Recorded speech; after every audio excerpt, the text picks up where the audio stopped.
In 1897, the Atchison, Topeka, and Santa Fe Railroad bought the Atlantic and Pacific's Western Division, which ran from Albuquerque, New Mexico to Needles, California. They soon transferred division headquarters from Gallup, New Mexico to Winslow, Arizona. The subsequent influx of employees transformed the boomtown into a major city along the principal rail line to the West Coast. The Santa Fe dominated Winslow's growth and workforce from the 1890s to the 1920s, when most freight and travelers crossed the country by rail. 14 Santa Fe passenger trains passed through Winslow daily during the peak years of railroad travel. The Grand Canyon Limited, El Capitan, California Limited, and Super Chief were among them. Fred Harvey established fine dining facilities along the Santa Fe line that evolved into America's first restaurant chain. Harvey opened Winslow's first Harvey House in 1887. Harvey Girl waitresses from the East Coast and Midwest soon followed. Harvey Girls had to be well-mannered, neat in appearance, and remain unmarried during their terms of service. Like tens of thousands throughout the West, many of the Winslow's Harvey Girls eventually married local men and settled in town. After 1900, both the Santa Fe and Fred Harvey companies began promoting travel to the Southwest. Fred Harvey, as the company was known, promoted Southwestern history and cultures as a way to encourage tourism and sell native-made goods. Railway travelers experienced the Southwest through Fred Harvey's grand hotels, retail sales of Native American arts and crafts, and the Harvey Car Indian detours.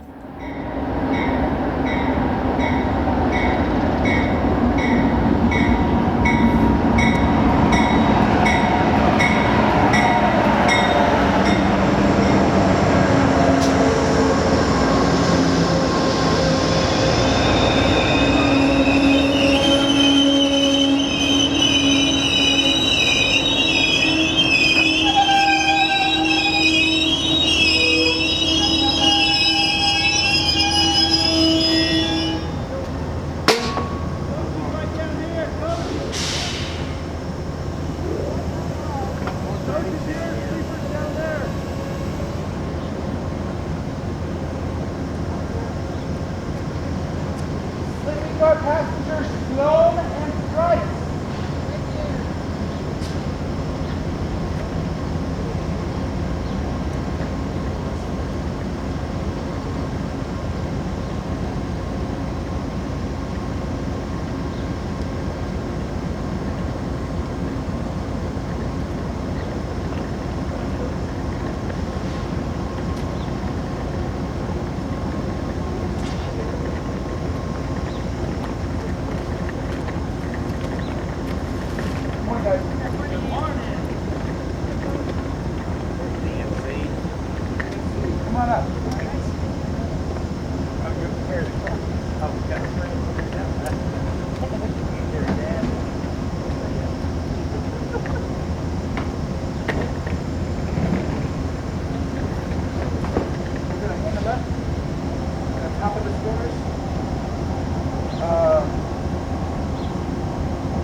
Go to bedroom B is in boy. B is in boy. And there's a luggage rack right here in the hall. Up the stairs, B is in boy. Go to B. I'll explain what's going on here in a minute. Alright, this is on me. I screwed up.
Winslow's proximity to Meteor Crater, Hopi and Navajo lands, and the Petrified Forest National Monument made it an ideal tourism destination.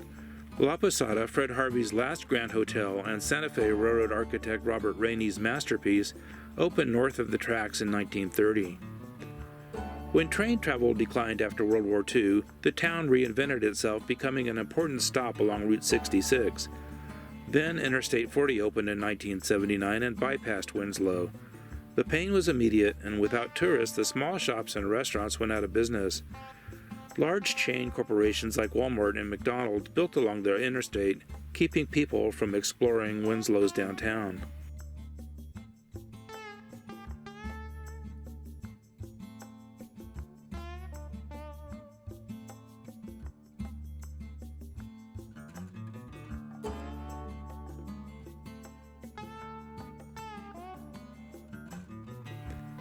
In 1972, Jackson Browne and Glenn Frey wrote Take It Easy, a song about women, the open road, and salvation, and included a verse about standing on a corner in Winslow, Arizona. The song was not only a big hit for the Eagles, but an even bigger hit for Winslow. City leaders hit on an idea. They found a spot on the eastbound side of Route 66 at 2nd and Kinsley Streets where kids used to congregate between a pair of drugstores, and in 1999 they dropped a statue of a floppy-haired troubadour with his guitar on the corner, then invited tourists to take a picture. You can't spend time in Winslow without paying homage to the famous street corner. We are among the estimated 100,000 people who will visit this same spot each year to see the life-size bronze named Easy, who stands before a mural depicting a flatbed Ford and other key passages from the song. Of course, in our opinion, the best reason to visit Winslow is to stay at La Posada. La Posada opened May 15, 1930, just after the stock market crash of 1929, and remained open for just 27 years. In 1957, the hotel closed to the public. The museum-quality furnishings were auctioned off in 1959. In the early 1960s, much of the building was gutted and transformed into offices for the Santa Fe Railway. Several times over the ensuing 40 years, the building was nearly demolished, as recently as 1994 when the railroad announced its plans to move out for good.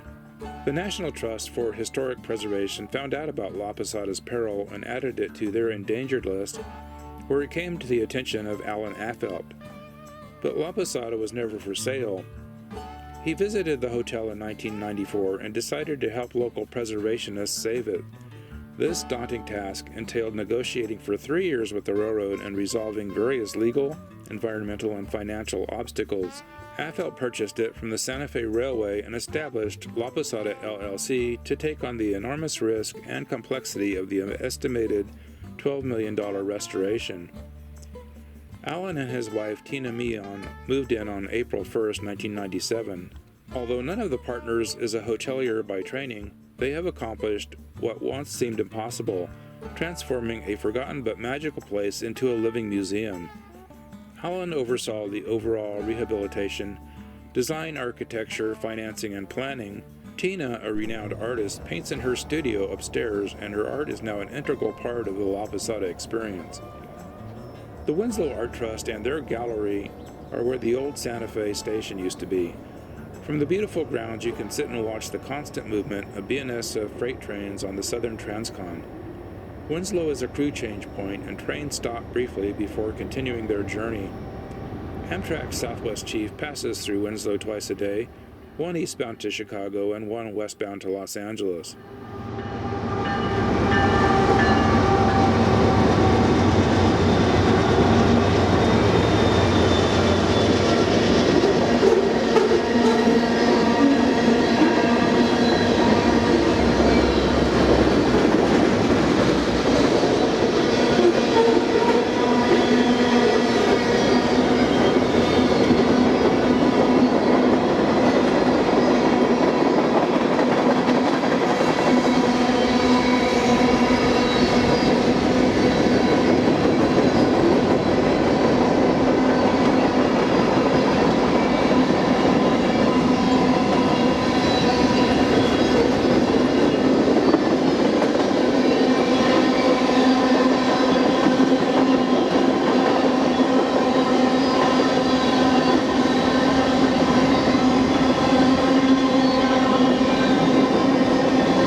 As always, please like this video and subscribe to our channel. Thanks for watching.